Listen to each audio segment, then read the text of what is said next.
It's a beautiful day to be attacked by people who want a piece of your planet. Yeah, we got a bolt. Fuck yeah. Hello everyone, I'm FinnishDuck, and welcome back to more Let's Play Ratchet Clank. And in the last episode, we did not do that, but it just happened, so that's a cool thing. But yeah, in the last episode, we started the game. We treaded on the planet Veldin a little, and we found our newly found robot backpack Clank, and now we're here at planet Novalis. And yeah, we're gonna explore some of this place and get some damage because fuck you. Yeah. Yeah, this is, yeah. Another thing that I actually forgot to bring up in the last episode, and I'm going to bring it up now because I can. This game, unlike the other, the later, at least most of the later, Ratchet Clank games, your weapons don't actually upgrade. And, that's a very big reason why this game, is, so badly aged. At least in my eyes. Because, the later games give you so much more reason to actually use your weapons, and in this game you can just use your wrench because there's not really much incentive to use your weapons other than maybe using them in long range or something. But most of the time you'll be fine with just your wrench, even if it doesn't do a whole lot of damage. Like if there's a really tough enemy, you might need to use something like long range weapon, or just a really powerful, more powerful weapon than your wrench. But for most normal enemies, you can just fucking use this thing, and you'll be fine because yeah, because your weapons don't upgrade, so what's even the point? Back when this game was new, it wasn't a problem, but now that you might have gotten used to the other games, or just like using the weapons in the other games, when this game doesn't really have any incentive to use them, then what's the point? And it's a very poorly aged aspect of this game, I think. And another really poor aspect, which you might see in action later on in this Let's Play, perhaps even in this episode, is the lack of strafing. Strafing? Yeah, strafing. Which is basically like strafing. You can move while holding a weapon. You can just strafe. You know what strafing is. I don't want to explain what it is.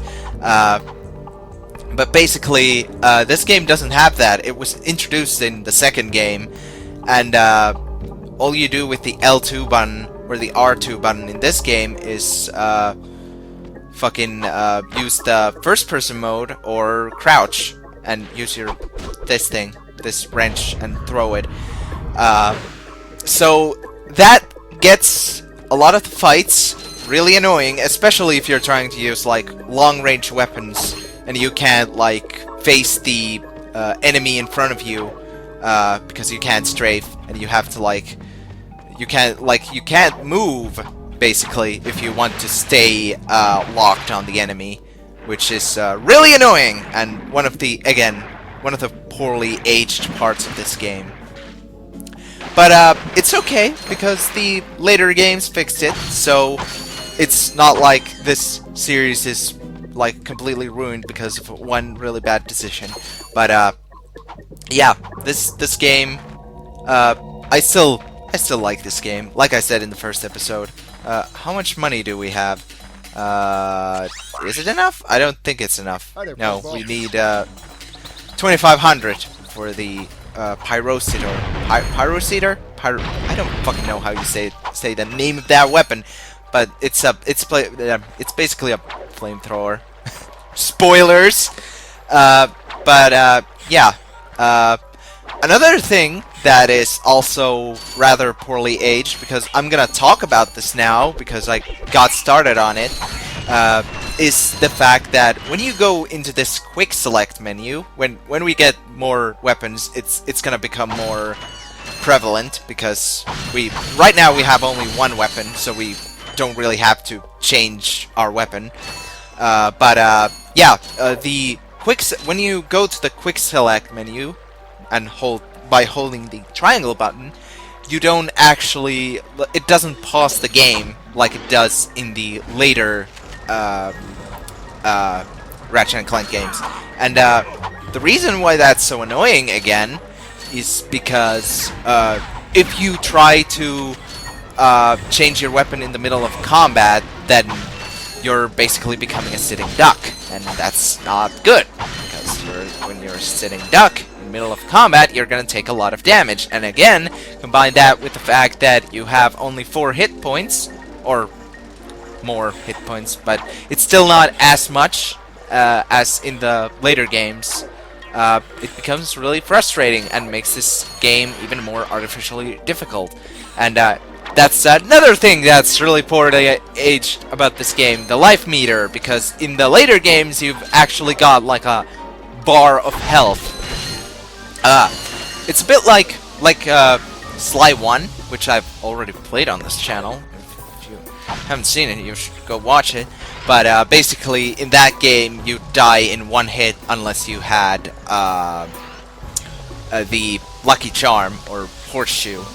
But in this game, you die in a couple of hits. You technically have a life bar, but not the same kind of life bar that both the later Ratchet games and the later Sly games would use, where basically the amount of damage you do, the amount of damage you take is like relative to how much health you have and how strong the enemies are. But in this game, you basically take, every enemy does the same amount of damage, and that being 1 hit point. I think that's how it goes. I don't think there are any enemies in this game that do more than 1 hit point, and if there are, that would be fucking terrifying. And I'm pretty sure I would remember if there were any. But I hope there aren't. At least, from what I remember, there aren't. Blast it! Look, plumber's crack. What did you just say? I said, look, the plumber's back. All right, wise guy. Shouldn't you be on one of them escape transports? Escape transports? Newsflash, giant robots attacking! The escape transports are taking all the rich folks off this god-darn planet. So why aren't you on one? Socioeconomic disparity. What? He hasn't got enough bolts. Working people have to wait for Captain Quark to save us. Well, got anything worth a lot of bolts? I got this thing. Shows 2 weirdos ditching their ship. It's got coordinates to a desert planet, too. An infobot. Ratchet, we could use that. Yeah, We actually will have enough money even after buying that. But yeah, this is another thing about this game, which makes money pretty much your best friend. You have to buy stuff to progress the story, which isn't like exclusive to only this game, but only this Ratchet game. But because money is pretty hard to get hold of in this game. Believe it or not, it makes this game a lot like more. I don't want to say difficult, but like it's kind of funky.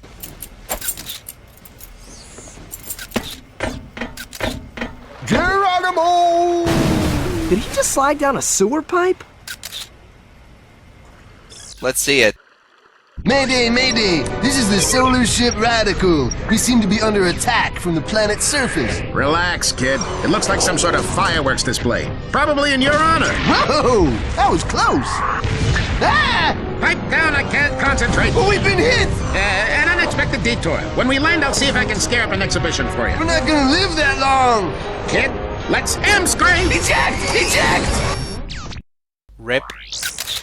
Did you see that guy on the left? That was Skid McMarx. Does he know Captain Quark? I doubt it. He's a pro hoverboarder, always going off about how cool he is.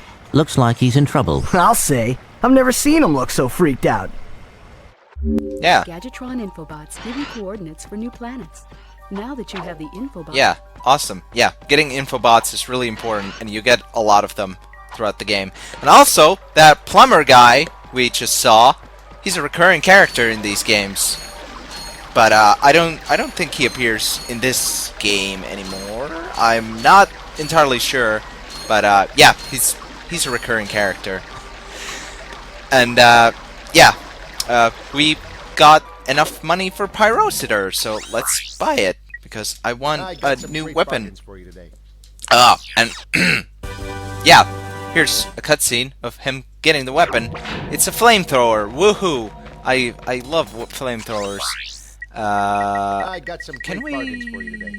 Oh yeah, we can. Okay, let's buy full ammo for this thing. And also, I can't remember if this was one of the weapons where he does it, but when we take out Pyrocitor, his expression changes for a minute, and that's cute. That's really cool. Cool attention to detail, and I like that a lot. But yeah, basically this is a fucking flamethrower. Yeah, and that's how it works. And we're gonna kill these bitches, and basically we could just use the wrench again because weapons don't upgrade. But it's also a little more efficient because the rate of fire is so fast. And yeah, but yeah. I was gonna say something again, and I fucking forgot. That's completely fine. Let's take the bump glove and fucking obliterate these fuckers. Yeah, that's pretty much the main use for the quick select is to change weapons. Basically, it's actually its only use is to change weapons. Why else would you use the quick select if not to change weapons? But yeah. Yeah, I think I've already finished like my train of thought about the all the aspects of this game that have aged poorly. So I don't think I need to elaborate on that much more. But yeah, you need a lot of money in this game, and yeah, weapons are not that useful. At least not as useful as in the later games. Yeah, but I still like this game because I'm a masochist, maybe. I don't know, but maybe it's just nostalgia. I'm not sure actually. There are definitely things I like about this game. There are definitely things I don't like about this game, but I do still find myself enjoying it for the most part at the end of the day. And this planet Novalis, it's a pretty cool first planet, at least if you don't count Velden, because it's pretty short. But and there's another reason why you might not count Velvet, but Velvet, fucking Tails in my mind right now.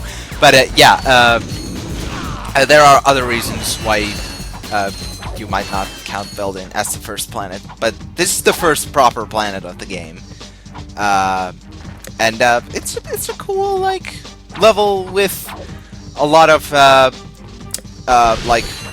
there's like technological stuff mixed with nature, and that's always one of my like favorite things about level design is combining this kind of futuristic infrastructure, or any kind of infrastructure really, with technology, and I think Novalis is kind of like that, like kind of a house like that. But yeah, also on the topic of again that this game has poorly aged, this game also has a sort of remake on the PS4. Which is also just called Ratchet Clank. I can't remember if... I don't think it was one of the launch titles. No. I think the PS4 came out in, like, 2014? Yeah, and this game, or the remake, came out in 2016, so... It wasn't a launch title. Definitely wasn't a launch title. And here's the secret area, and there's nothing but bolts here. But again, bolts are your best friend in this game, so it's okay. And I I can feel my throat dying, so that's a very ungood thing. But it's all right. We can cope. We can manage. Let's get some more health. Let's get some more ammo. And yeah, that's another thing that can happen in this game. Enemies can hurt each other, and actually, I think they can hurt each other in the other games too. But yeah, it never fails to be entertaining. I was saying stuff about the remake. Basically, it's less like a one-to-one remake and more like reimagining. Reboot of this game. Like, it has a lot of elements from this first game, and a lot of the planets, for example, are the same in both that and the PS4 game. But the story is also different, and it also doesn't have all the planets from this game, and it also has different weapons. Don't hurt me! Don't hurt me! Oh, what are you? Mercenaries? Torturers? Assassins? I'll tell you anything. Here, take my infobot. It's all I've got left. Sir, we're not assassins. Hold on. Let's see what he's got.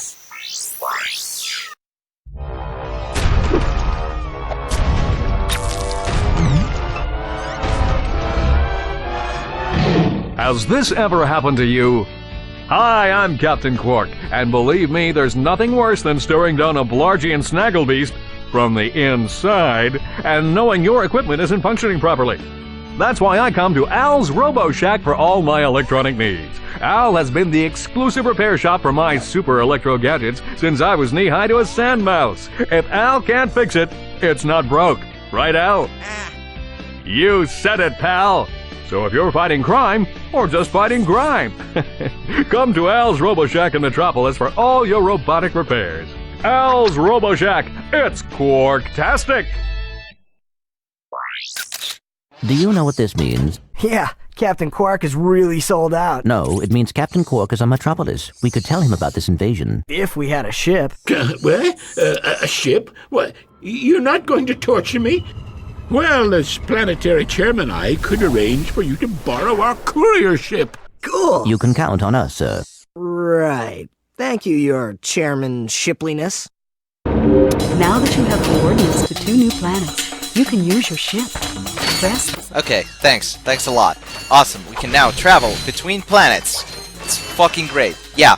Like I was saying, I was talking about the remake again.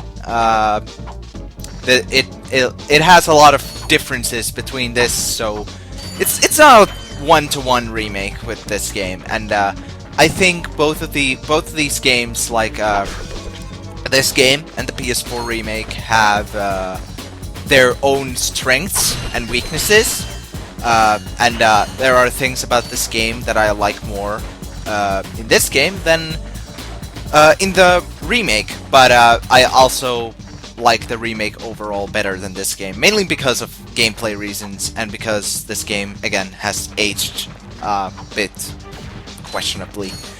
But yeah, I like this game, and the remake is good too. But now we're gonna head off to we're gonna head off to either Aridia or Metropolis. Not sure which one should we go first actually. I think I'll go to Metropolis first because, yeah, I think we get a gadget from Metropolis that we'll need on Aridia. So I'm just gonna go there, and we're gonna get that gadget, and fuck yeah. Everything is awesome and stuff. And this is another series staple, is these loading screens that happen when you're going between planets, and they also act as your autosave. And I skipped that, but I'm gonna show it next time. This is also Metropolis, which is actually a recurring location in the Ratchet and Clank games. Like, it isn't in every game, but it's in more than one game. This isn't the last time you'll see it, basically. In this game, it's an early game level. In some games, it is a fairly early game level, but in some games, it isn't. It's a much different level. And here are some explosive crates that you can either just blow up like that, or you can throw your wrench at them, or you can just, you know, be an idiot and shut up. You can just be an idiot and fucking hit the crates with like this, and then you take damage. So don't do that. But yeah. Anyway, I'm FinnishDuck. This has been Let's Play Ratchet and Clank, and in the next episode, we're gonna explore some of Metropolis, Planet Kerwan, and hopefully we're gonna find Captain Quark or some other person who might help us on our quest to stop the evil Chairman Drek. So I'll see you guys next time then.